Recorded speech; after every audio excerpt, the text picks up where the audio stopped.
Coffee now, Jervis? Yes, please.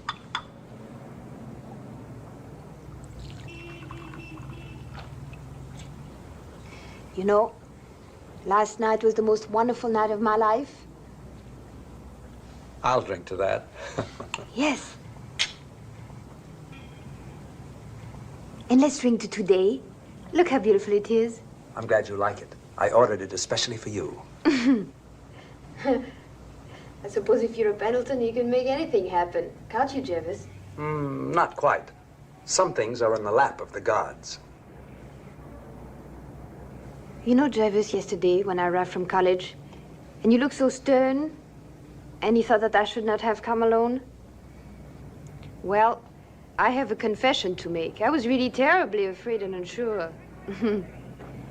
But it's been very wonderful. You know, last time I came in that airport was when I arrived from France. Was that only 3 years ago? Seems like forever. Let's drink to France for having sent you here. To America for letting me come.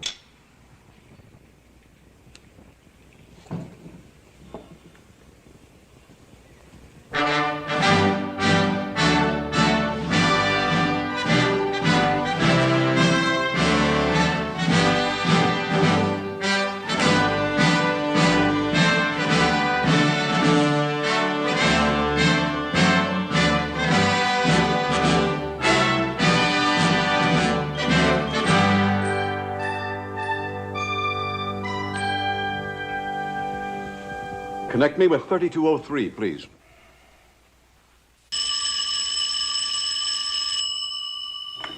Hello? I'd like to speak with Mr. Pendleton, please. Oh, just a minute.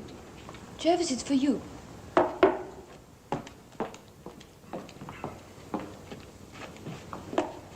Hello. Jervis, you are the most contemptible, deceitful, dishonorable character it has ever been my misfortune to know. Who is this? Who? Yeah, I think so, Alec. Well, all right, I will. Right away.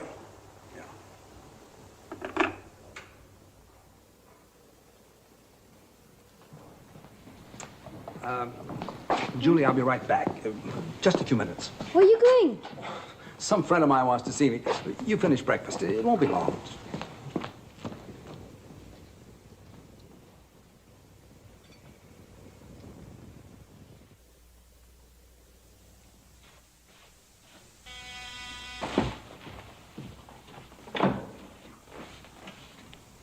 Hi.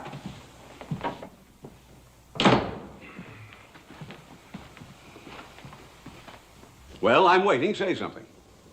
All right. Why aren't you in France? I am here to report to the Secretary of State. Then why aren't you in Washington? I'll be there tonight. Now that I've answered your question, suppose you answer mine. What are you doing in that next suite?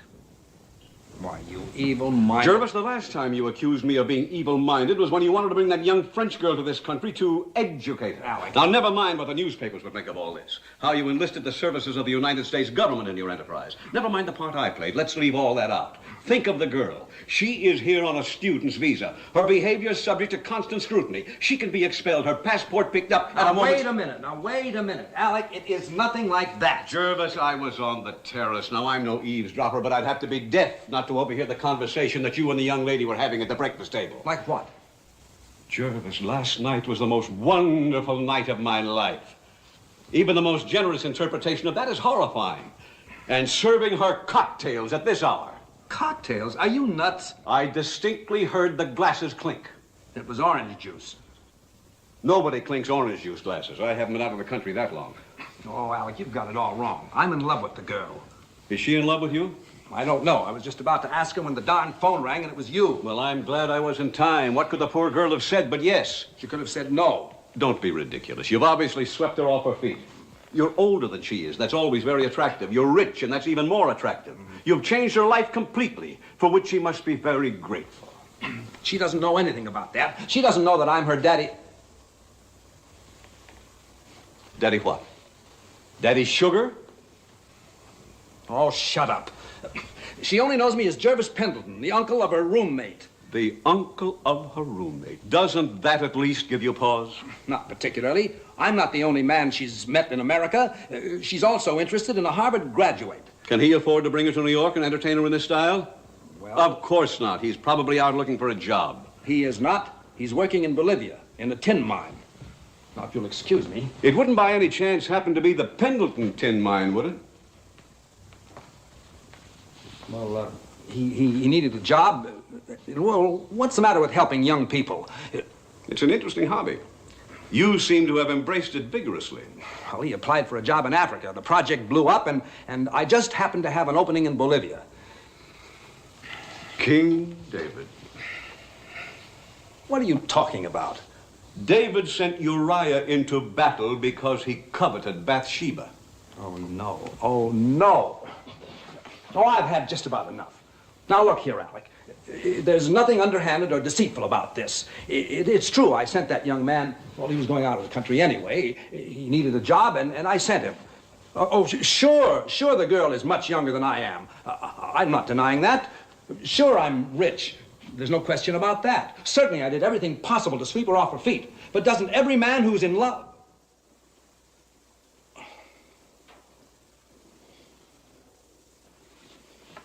Oh, you're absolutely right.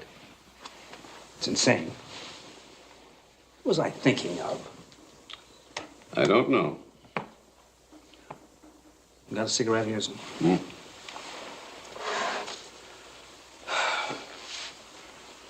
She must be very attractive, Jervis. Very. I'll bring that boy back from Bolivia.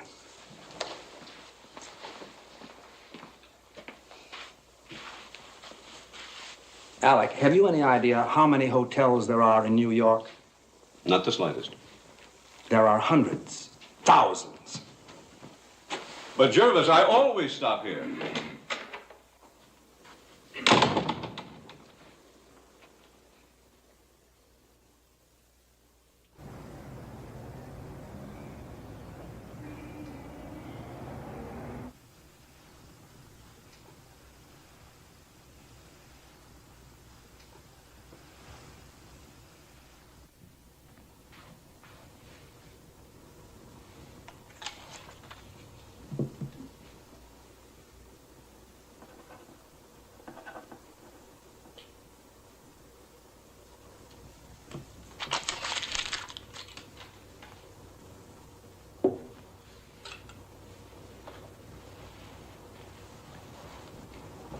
$3203, please.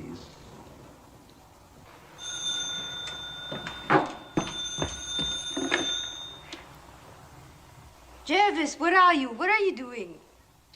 I'm downstairs in the lobby. Listen, something terribly important has just come up, and I'm afraid I won't be able to get back there to see you. No, I'm all right. It's just business, you know, State Department. Well, it's rather hard to explain. There are certain things about it that I'm not at liberty to discuss. Can you understand that? Of course I understand. When shall I see you? Well, they may want me to go abroad, in which case I won't see you for quite some time. Oh.